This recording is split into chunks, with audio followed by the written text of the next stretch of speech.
గౌరవ ముఖ్యమంత్రి గారు ప్రవేశపెట్టిన తీర్మానాన్ని బలపరుస్తూ ఈరోజు మాజీ ప్రధాని డాక్టర్ మన్మోహన్ సింగ్ గారి మృతి పట్ల సంతాపాన్ని వ్యక్తపరుస్తూ డాక్టర్ మన్మోహన్ సింగ్ గారు ఇంతకుముందు పెద్దలందరూ చెప్పినట్టు మన దేశ రాజకీయాల్లోనే ఒక మహోన్నత శిఖరాలకు ఎదిగి ఆనాడు స్వాతంత్రం వచ్చిన తర్వాత జవహర్లాల్ నెహ్రూ గారు కానీ ఇందిరాగాంధీ గారు కానీ రాజీవ్ గాంధీ గారు కానీ పివి నరసింహారావు గారు ఏర్పాటు చేసిన పునాదులపై ఒక సమున్నత ఆర్థిక సౌధ్యాన్ని నిర్మించారు అధ్యక్ష. భారత ఆర్థికాభివృద్ధికి ఈ దేశ అభివృద్ధికి ఆ నలుగురు తమ తమ విలక్షణ మార్గంలో వారిదైన తీరులో దోహదపడితే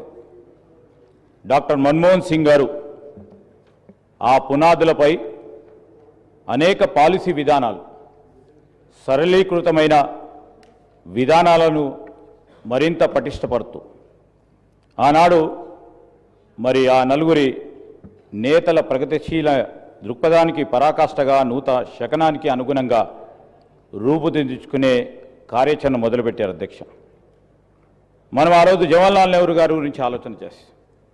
మిశ్రమ ఆర్థిక విధానం ద్వారానే దేశ పారిశ్రామిక పునాది సాధ్యమవుతుందని ఆ రోజు నెహ్రూ గారు పునాదులు వేస్తే తదుపరి బ్యాంకుల జాతీయకరణ, సాగునీటి రంగం, ముఖ్యంగా హరిత విప్లవానికి ప్రాధాన్యత ఇస్తూ ఇందిరాగాంధీ గారు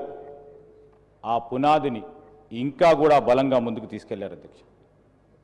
80వ దశకంలో కంప్యూటర్లను, కమ్యూనికేషన్ వ్యవస్థను భారతదేశ చరిత్రలోనే